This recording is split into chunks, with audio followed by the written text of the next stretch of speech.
Hi, community. Every day I write in this journal the word bless. And then underneath it, a list of 8 people that I pray for. Just like we've been encouraging you throughout this series to begin praying for 8 people. For about 3 years, one of the names on this list was my friend Michael. Now, I want you to think of one person on your list of 8. Just one. And if you're new or new to this series, think of someone you would like to see find their way back to God. But pick just one person. Go ahead and start thinking of one person. Because at the end of the service, at all of our in-person locations, community freedom expressions, and micro churches, I want you to write down just the first name of that one person as a commitment to them and to God that you're going to bless them. Your local pastor explained how we're going to do this together. Now, for our communityonline.tv, I want you to type the first name of that one person into the chat, also as a commitment to them and to God that you're going to bless them. So I want you to start thinking right now about that one person. Now, like I mentioned, for 3 years, I prayed for Michael, hoping to have a chance to share the good news, the good news of Jesus with him. Now, Michael and I, we became friends because both our sons ran cross country on the same high school team. And we both loved our boys, and we loved the sport of cross country. It was actually during one of the cross country meets that Michael said to me, "Hey, you know what? I'd like for us to talk sometime. I got some stuff I'm kind of working through, trying to figure out." And so I quickly agreed, and we set a date for the first of what would be several breakfasts together. That first breakfast started a routine where we would share meals. We'd either meet for breakfast, or sometimes he'd take me to a new restaurant that he discovered and wanted to share. Now, Michael was the guy who ran his own company. He was used to being the boss. And I still remember one breakfast, he says to me this, "Okay, Dave, I want you to be my spiritual coach. I've hired executive coaches before, but I want you to be my spiritual coach." So I had no problem agreeing. And we would meet and we'd talk about running, life, and I would coach him on spiritual things. And that was how I served him. I still remember sitting across from him at one of our favorite breakfast places when he looked at me and he began to get tears in his eyes. And he began to share with me a story that he'd only told his wife. Michael's story was a tough one. He grew up in an abusive home. He moved out and lived on his own at the age of 15. He persevered, finished high school on his own, made his way to college, actually was a very successful D1 athlete, met and married a beautiful wife, later started his own company, and did quite well for himself. But Michael had a secret. And he'd been haunted every day by that same regret for 2 decades. I won't forget what he said. He said this. He said, "Dave, for 20 years, I felt like I've had the burden of not just living one life, but living 2 lives." There was a backstory. When Michael was in grad school in California, he and his best friend Jay went out for a drive. Now, Michael was the best man in Jay's wedding, and since Michael was now engaged, Jay was to be the best man in his wedding. Michael said his friend Jay was just this kind of terrific human being. I mean, very spiritual guy, very moral guy. He said just the kind of guy he would like to be like. They were in a car accident. Michael survived, and Michael's best friend did not. He watched Jay die in that car. And then every day, Michael lived with the guilt and the shame of his friend's death. Eventually, he moved away from Southern California, but he never spoke of the accident again. So for nearly 20 years, Michael felt the burden of living not just one life, but really 2 lives, one for him and one for his friend Jay. As Michael shared his story, it gave me the opportunity to share the difference that Jesus had made in my own story, my own life, and then to explain how Michael, it could make a difference for him too.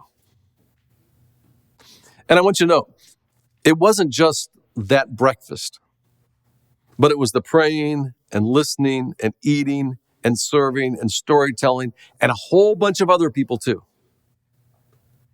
But that was the day that Michael said yes to Jesus, and he understood the power of God's forgiveness and his ability to redeem any situation. And then it was 2 months later, he was surrounded by family and friends that he had invited from all across the country, that Michael had me baptize him. As Michael shared his story in an auditorium full of people, he said this. He said, "For most of my life, I thought that asking for help was a sign of weakness. What I've come to realize is that asking for help is a sign of strength. If you really want some help, the best place you can go to is ask God for help and accept Jesus into your life." I'll tell you what, as a pastor, I get to baptize lots of people. But this was a little bit different because Michael was my friend. And I cannot tell you how good it felt to help one of my friends come to know God's love and follow Jesus. And it really genuinely was a blessing to be a blessing to him. And I'm telling you, here's why I'm telling you that story. That's exactly what I want for you. I want you to experience that. See, today we're wrapping up what has been a great series called Lost Cause. Jesus said his mission was this. When he came to earth was this, to seek and save the lost. And as followers of Jesus, his mission is our mission, to seek and save the lost. And while some might think this mission is a lost cause, Jesus didn't think so, and neither should we. Now, we've said during this series, there are two big objectives we're trying to accomplish. Objective number one is for you to actually grow in your conviction that evangelism, it's not a lost cause. And objective number two, for us to teach you a simple, everyday way to share the love of God and the good news of Jesus in a way that people want to hear and want to receive it. And we call these the B.L.E.S.S practices. 5 simple practices. B, begin with prayer. L, listen. E, eat. S, serve. And then the last S is story. You heard me tell Michael's story. But you know what? You have a story too that others need to hear. So I want to talk about this 5th and final B.L.E.S.S practice, the S of story. It was after praying and listening and eating and serving that I got to share my story and the good news of Jesus with Michael. And here's the thing, when you are friends, really friends with somebody, and you've paid the relational rent, like I did with Michael, I'm telling you, your story becomes that much more powerful. And sharing your story doesn't have to be complicated. Let me explain by telling you about a man in the Bible who shared his story. In John chapter 9, Jesus encounters a man who's been blind from birth. His disciples ask him, "Rabbi, who sinned, this man or his parents, that he was born blind?" See, this question reveals a common belief at that time that physical disabilities were a direct result of personal sin or the sins of one's ancestors. Well, Jesus challenges this notion, and he tells them this, "Neither this man nor his parents sinned, but this happened so the works of God might be displayed in him." Jesus then does something very odd. He makes some mud using dirt and his own saliva. And then he places it on the man's eyes. And then he instructs him to go and wash in the pool of Siloam. The man obeys, comes back, and he's able to see. He can see for like the very first time. I don't know if you've ever seen that Mr. Beast episode, 1,000 Blind People See for the First Time. What he does, he pays for people who can't afford to have necessary eye surgery to see. And because of the surgery, now all of a sudden they can see for the very first time.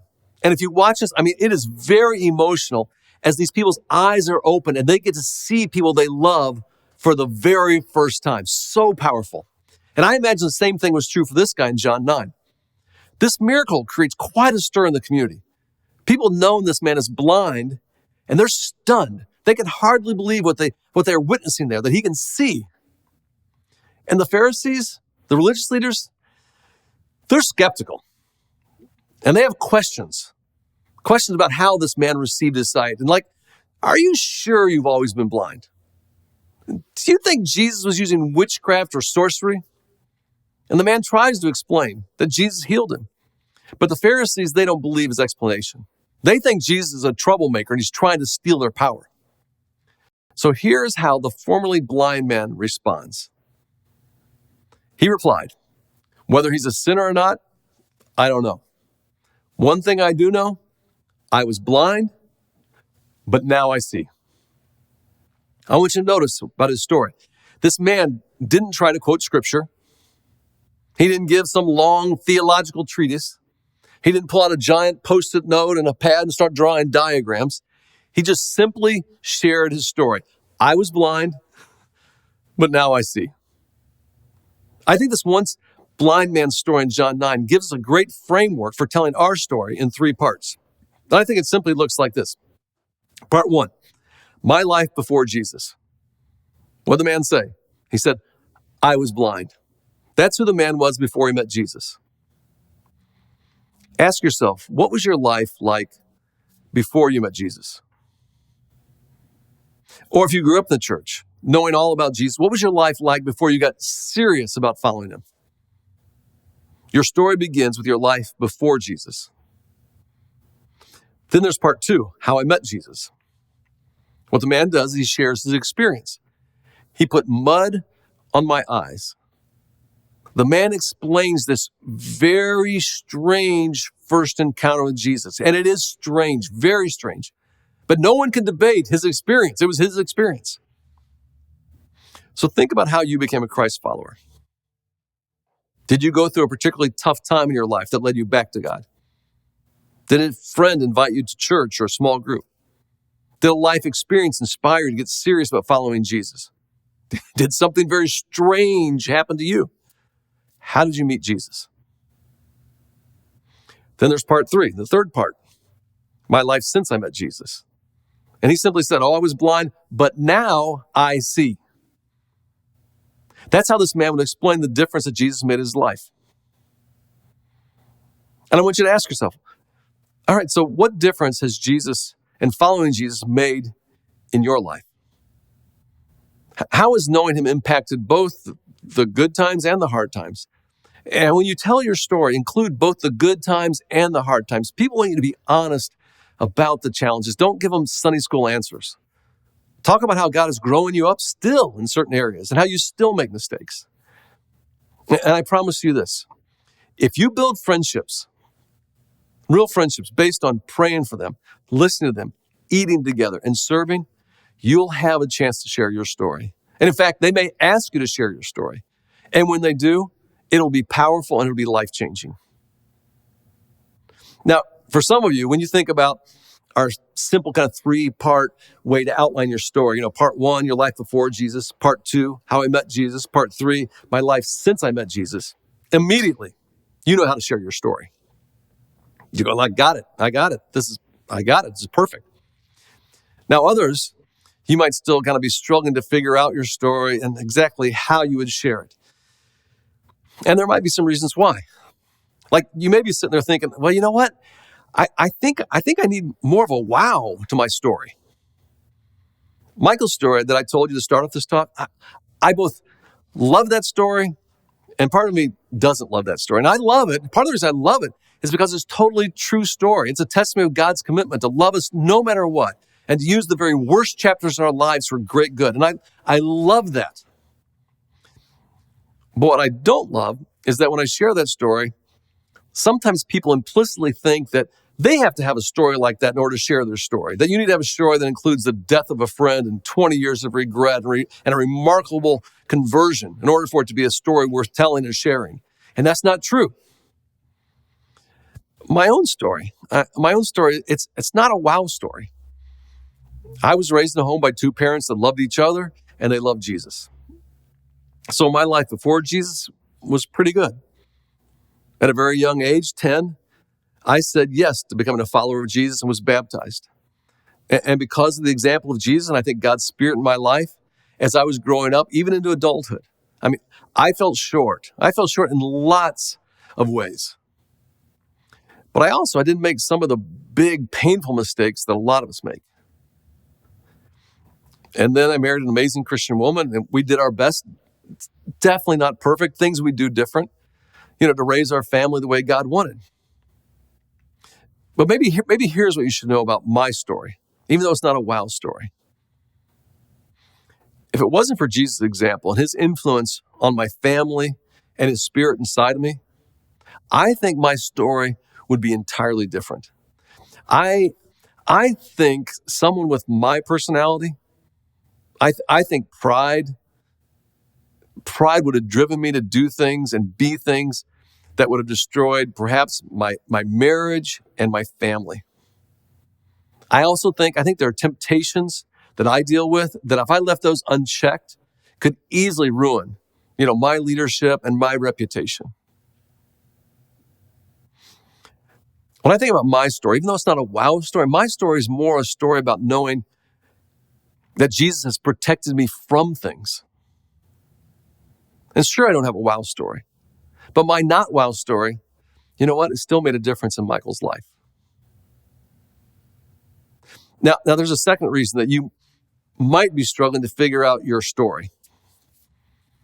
And it might be because you don't know Jesus yet.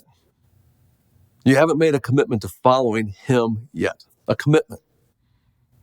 Author Brennan Manning said this about knowing and following Jesus. He said, "My deepest awareness of myself is that I'm deeply loved by Jesus Christ, and I've done nothing to earn it or deserve it." I want you to ask yourself, is that true of you? That at the core of your identity is this discovery that because you know Jesus, you are deeply loved by him, even though you've done nothing to earn it or deserve it. And if you're not sure you know Jesus, if you'd like to know more about Jesus, if you have questions about Jesus, I'm telling you, we would love to help you. See, once you know Jesus, I'm telling you, you will have a story. And it's a life-changing story that can change the lives of others. And God used my non-wow story to reach Michael. And I want you to hear from my friend, Michael. And here he is to encourage you. Naturally, with some of the things that have happened and whatnot, I'm a very guarded person. And so I always ask myself when I meet people 3 questions. Do I trust you? Do I respect you? And are you on my team? And I need the answer to be yes for all 3. And with Dave, he's all 3. I have a very difficult story. It's a long story. It can't be told terribly briefly. I was walking around with so much just guilt and anguish and whatnot. And I was just a completely different person. The very first time I told the story was in my small group with Dave, and I've told it 100 times since. The day I was baptized, it was Easter, I went home, and I have I don't think Dave knew this, but I had an estranged relationship with my father. I hadn't spoken to my father in a decade. He doesn't know anything about me. He doesn't know what's going on. He doesn't know I'm getting baptized this day. I get home and I get an email from him, and he said, "Hey, I want to solve this." This was 2 hours after being baptized on my birthday. My dad and I have the closest relationship now than we've ever had. I love him. He's attached to my family. I have the closest relationship with my children and my wife that I ever have, ever. And if there's anything that I've learned, gratitude and gratefulness, very, very powerful. Even if I have an obstacle in front of me, I just know that it's probably going to create a better me, and it's going to make me more grateful. When I'm really grateful, I uncontrollably tear up. It's, whatever. My son's in the Air Force Academy. When I hug him, I'm so grateful. Waterworks. And I never was able to do any of that before. I'm just very happy. And I can tell the story very easily now. I had a friend who was from high school. He's struggling with alcoholism. And I had him come up into my house and stay here for the whole week. He doesn't know anything about what's happened to me since high school. And by the time we were done and I was sort of telling him all of these things that had happened, he stopped drinking and he's, found his way back to God, and he's on his way to recovery. And so, if I can do it, I highly encourage other people to know that it's very likely that they will be able to as well. Get in the game, be friends with God, be friends with Jesus, pray, stay focused, and just do it every day. And it's all going to be worth it. Michael's a great reminder to me that evangelism, sharing the good news, is not a lost cause. Jesus had his mission, the reason he came to earth, to seek and to save the lost. And he calls us to join him in that mission. And it's time for us to revive evangelism and help as many people as we possibly can find their way back to God. And God wants to use you and your story to help your friends, your neighbors, your family come to know Jesus. But as you do, remember to begin with prayer, listen, eat, serve, and then share your story. My hope is you've come to a place of real conviction about evangelism and know how to live out the blessed practices. But I want to conclude by challenging you with two commitments, just two commitments that I hope each of you will make. And here's the first one. Commitment number one is use just one of the blessed practices every day. See, God gave us this blessed strategy back in Genesis when he told Abraham he was blessed to be a blessing. And God wants the whole world to be blessed. And the only reason the blessed strategy hasn't worked the way God intended is because we haven't used it on a consistent basis like he intended. One of the ways that I ensure that I do at least one of these blessed practices every day is I always begin my day with prayer. And like I said, right here in my journal, I write out the word bless, and I do what I've asked each and every one of you to do throughout the series. Just write down the names of 8 of my neighbors. And all of us could adopt this simple practice. Just write down the names, or even just pray it out loud, of 8 people every day. And I promise if you do that, God will open up doors for you to listen and then eat and serve and then share your story. So the first commitment I want to challenge you with is use one blessed practice every day. And here's the second commitment. It's this: begin your small group by asking, who did you bless? Who did you bless? Accountability is like a good coach. It helps you do something you might never do on your own. And your group needs to provide accountability by asking at the start of each group, who did you bless this week? And just knowing this question is coming helps you keep focused on using the blessed practices.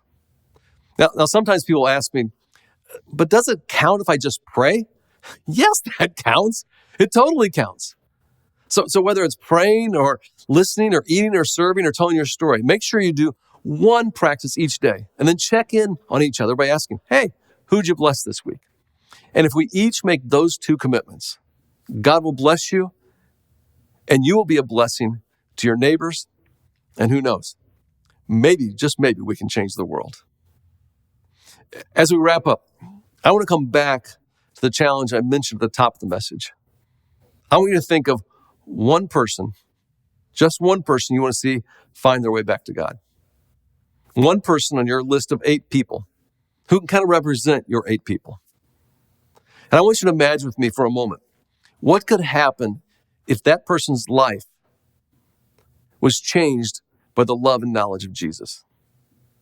Imagine how Jesus could make a difference in their relationships. I want you to imagine, think of that person right now, how Jesus could make a difference in their vocation, their sense of purpose every day. Imagine how Jesus could make a difference in their struggles and in their pain that they're going through right now. And imagine how Jesus could change their eternity. And with that same person in mind, I want you to imagine what would it be like months or maybe even years from now, sometime in the future, if that person asked you, the one you blessed, if they asked you to baptize them as a commitment to following Jesus. Can you imagine how awesome that would be? That's what I want for them, and that's what I want for you. So right now, I'm asking you to type just the first name of one person into the chat. As you type that name in the chat, let this be a prayerful commitment before God to join Jesus in his mission and bless them.